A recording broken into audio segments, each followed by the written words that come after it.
विभा जोशी मैं अर्थशास्त्र के प्रोफेसर हूँ। क्या कार्यक्रम है, आप कहाँ आए हैं? हम लोग आए हैं, ये जो हमारा शिक्षा समागम है नई शिक्षा नीति के संदर्भ में प्रधानमंत्री जी के साथ, उसमें हम एक संवाद के तौर पे हिस्सा लेने आए हैं, क्योंकि हम सब चाहते हैं कि जो हमारी पुरानी शिक्षा नीति है उसमें कुछ बदलाव आए और जो नए हमारा ड्राफ्ट के हिसाब से ऐसा हो जो शिक्षा रोजगार में भी सहायक हो, जो व्यक्तित्व के विकास में भी सहायक हो, और ये सब होगा, हमें ये उम्मीद है आज के समागम में। अगर मोदी जी से बात होती है तो क्या करेंगे? मोदी जी से बात होती है तो हम कहेंगे कि हम आपके साथ हैं, आप परिवर्तन लाइए और हम सारा शिक्षक वर्ग आपके साथ हैं। डॉक्टर पुनीता पाठक, हम लोग मोदी जी से मिलने आए हैं, हम लोग को आमंत्रण था, मिलने आए हैं। राष्ट्रीय शिक्षा समागम है। मोदी से बात करते तो क्या सबसे पहले तो मैं उनको बधाई देना चाहूँगी, उनका आभार व्यक्त करना चाहूँगी, और उन्होंने जो नई शिक्षा नीति के थ्रू जो एक समावेशी जो एक योजना बनाई है, जिसके through her section of society जो है वो इंक्लूड होगा, तो उसके लिए मैं उनका आभार व्यक्त करूँगी और आशा करती हूँ कि भविष्य में जो भी हमारी योजना आई है वो सक्सेसफुल हो। मैं डॉक्टर महिमा सिंह हूँ, DAV PG कॉलेज से अंग्रेजी विभाग में असिस्टेंट प्रोफेसर पे। आज कहाँ पे आए और क्या प्रोग्राम है, क्या कर रहे हैं? जी, प्राइम मिनिस्टर का जो प्रोग्राम है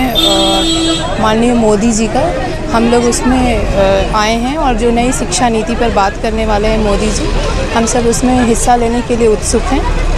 कितना लालायित है उनको सुनने के लिए, क्या जी, हमें जैसे ही ये इन्फॉर्मेशन मिली कि हम इस प्रोग्राम का हिस्सा बन सकते हैं अपने कॉलेज के माध्यम से, हम लोगों ने बिना देर किए 1 घंटे के अंदर सब काम इधर उधर सब छोड़ करके, और हमारी पहली प्राथमिकता थी कि हम यहाँ आएँ और मोदी जी के कार्यक्रम में भाग लें और नई शिक्षा नीति पर जो भी चर्चा हो रही है उससे हम अवगत हों। डॉक्टर मनीषा मिश्रा, बसंता कॉलेज राजघाट से, राजनीति विज्ञान। जी, आज आप यहाँ आए हैं, क्या है? देखिए, जो ये शिक्षा का ये और खासकर जो नई शिक्षा नीति पर एक सम्यक विचार गोष्ठी में हम लोग उपस्थित हुए हैं, और निश्चित रूप से जब हम लोग डायरेक्ट हम लोग प्रधानमंत्री जी से बात करेंगे और उनके विचारों को जान पाएंगे, तो एक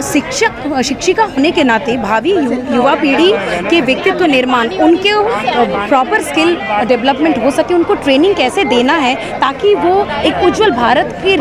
नींव बन सके, उसका उनके विज़न अगर हम तक पहुँचेगा, हम उसके आइडियाज़ को लेंगे तो निश्चित रूप से उसको हम कैसे फर्दर डेवलप कर सके, हम उस रोड मैप को तैयार कर पाएंगे कि ये क्या हो, किस तरह से वो NEP को एक्चुअली इम्प्लीमेंट करना चाहते हैं सोसाइटी में, क्योंकि हम उस ग्रुप को तैयार करते हैं जो आगे राष्ट्र निर्माता बनेंगे। तो उस ग्रुप की क्या ट्रेनिंग ज़रूरत है, कैसे वो स्किल ओरिएंटेड एजुकेशन होगा, और कैसे वो स्किल ओरिएंटेड एजुकेशन से जो एक डेवलप जो एनलाइट विश्व गुरु, भारत को विश्व गुरु बनाने की जो संकल्पना लेकर मोदी जी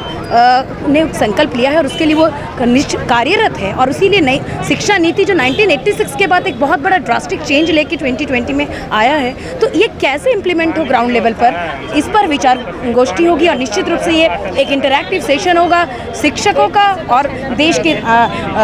राष्ट्राध्यक्ष, एक तरह से पूरे शासन के अध्यक्ष का, तो इसका निश्चित रूप से फल एक दूरगामी होगा और हम लोग एक राष्ट्र निर्माताओं को अच्छे से और ट्रेन कर पाएंगे। डिजिटल इंडिया का digital new platform live VNS पिछले 7 वर्षों से बनारस की सेवा में। पाइए बनारस के कोने कोने की खबर निष्पक्षता के साथ। लाइव VNS से बनारस की ताज़ा तरीन खबरों के लिए प्ले स्टोर से डाउनलोड कीजिए लाइव VNS ऐप या फॉलो कीजिए लाइव VNS को सोशल मीडिया पर।